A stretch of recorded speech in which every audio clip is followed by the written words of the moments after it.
दिनचर्या में शामिल होकर बिहार लौट रहे जायरीन मौलाना तौसीफ रजा की ट्रेन यात्रा के दौरान हुई मौत ने अब एक बड़ा सवाल और विवाद खड़ा कर दिया है। एक तरफ इंसानियत पर सवाल है तो दूसरी ओर मौलाना के साथ कथित मारपीट के आरोपों ने उन लोगों पर भी धब्बा लगा दिया है जो इस दौरान मूक दर्शक बनकर सब कुछ देखते रहे लेकिन मदद के लिए आगे नहीं आए। मामला अब नया मोड़ ले चुका है। शुरुआत में पुलिस ने इसे हादसा बताया था, लेकिन परिजनों के गंभीर आरोप और सियासी दखल के बाद ये केस अब साधारण नहीं रहा। परिवार का दावा है कि मौलाना के साथ ट्रेन में मारपीट हुई और उन्हें चलती ट्रेन से फेंका गया। इस मामले को लेकर असदुद्दीन ओवैसी, इमरान प्रतापगढ़ी, अख्तरुल ईमान और चंद्रशेखर आजाद जैसे नेताओं ने भी सवाल खड़े किए हैं। घटना 27 अप्रैल की बताई जा रही है। बरेली के पालपुर रेलवे फाटक के पास ट्रैक किनारे एक शव मिलने से हड़कंप मच गया। सूचना मिलते ही कैंट थाना पुलिस मौके पर पहुंची और शव की पहचान बिहार के किशनगंज जिले के पठावारी निवासी मौलाना तौसीफ रजा के तौर पर हुई। शुरुआती जांच में पुलिस ने कहा कि सफर के दौरान झपकी लगने से वो ट्रेन से गिर गए और उनकी मौत हो गई। उस वक्त परिवार ने भी इसे हादसा मान लिया था, लेकिन कहानी यही खत्म नहीं हुई। अचानक एक ऑडियो सामने आता है और यही ऑडियो इस पूरे मामले को हादसे से हत्या की तरफ मोड़ देता है। देखिए, वो ट्रेन में बैठकर मुझे कॉल किए थे। वे बोले, तबस्सुम देखो, यहाँ पर शराबी जो है ना मेरे साथ जबरदस्ती कर रहा है, वो मुझे मार रहे हैं। मैंने कहा ट्रेन में और लोग हैं, उनसे मदद लीजिए।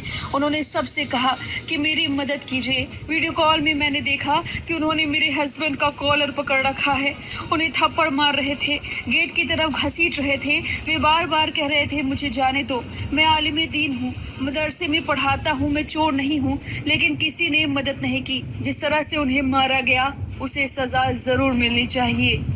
मौलाना की पत्नी तबस्सुम खातून की ये बात सिर्फ एक आरोप नहीं बल्कि उस डर और दर्द की गवाही है जो उस आखिरी कॉल में साफ सुनाई देता है। वो इंसाफ की गुहार लगा रही हैं, सवाल उठा रही हैं कि अगर ट्रेन में मौजूद कुछ लोग भी मदद के लिए आगे आ जाते तो शायद आज उनके शौहर जिंदा होते। लेकिन यहाँ सबसे बड़ा सवाल यही है कि आखिर वो लोग कौन थे, और उससे भी बड़ा सवाल कि वो लोग कौन थे जो सब कुछ देखते रहे लेकिन कुछ नहीं बोले। इस मामले ने अब सियासी रंग भी ले लिया है। AIMIM प्रमुख असदुद्दीन ओवैसी ने रेल मंत्री अश्विनी वैष्णव से हस्तक्षेप की मांग की है। कांग्रेस नेता इमरान प्रतापगढ़ी और चंद्रशेखर आजाद ने भी इस घटना पर गंभीर चिंता जताई है और निष्पक्ष जांच की मांग की है। नेताओं का कहना है कि ऐसे मामलों में संवेदनशीलता जरूरी है और जल्द से जल्द सच्चाई सामने आनी चाहिए। दीन का इस तरह वशिया न कत्ल किया गया है, हम इसकी मजम्मत करते हैं। हम रेलवे मिनिस्टर से मुतालबा करते हैं कि फौरी तौर पर GRPF की पुलिस आपकी कहाँ थी, गवर्नमेंट रेलवे फोर्स आपकी कहाँ थी, मामले की तहकीक करवाइए। कौन लोग सफर कर रहे थे, किन लोगों ने इसका सदुपयोग किया है, किन लोगों ने इनको गाड़ी से उठाकर फेंका है, ऐसे लोगों की खबरों की गिरफ्तारी होनी चाहिए। मौलाना का इस संगीन जुर्म उस मौलाना के साथ हुआ है उसका मुआवजा उसके घर वालों को दीजिए और इंसाफ का अमल कीजिए। इन सब के बाद भी मौलाना की पत्नी की ओर से मांग की गई कि पुलिस को संवेदनशील होकर जांच करनी चाहिए। दोनों तरफ की बात सुननी चाहिए। कई बार बेकसूरों की जान चली जाती है। अगर ट्रेन में कुछ लोग भी मेरे शौहर की मदद करते तो शायद वो बच जाते। उनके शरीर पर जो चोटों के निशान हैं वो बताते हैं कि उन्हें बेरहमी से मारा गया। ये सोची समझी साजिश लगती है। पत्नी के ये आरोप इस केस को और भी गंभीर बना देते हैं। सवाल यह है कि क्या वाकई ये एक सोची समझी साजिश थी या फिर एक हादसे को अब हत्या का रूप दिया जा रहा है।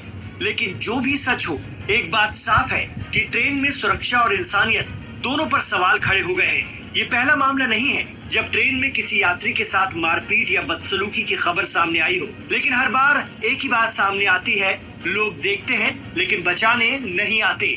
फिलहाल मामला पुलिस ने दर्ज कर लिया है और जांच शुरू कर दी गई है। पोस्टमार्टम रिपोर्ट, कॉल रिकॉर्डिंग और तकनीकी सबूतों के आधार पर सच्चाई सामने लाने की कोशिश की जा रही है। दिनांक 27 अप्रैल 2026 को प्रातः 7:25 पर पालपुर फाटक, थाना कैंट, जनपद बरेली में रेलवे लाइन से सटी हुई एक बॉडी की सूचना कंट्रोल रूम को रेलवे की मैन के द्वारा दी गई।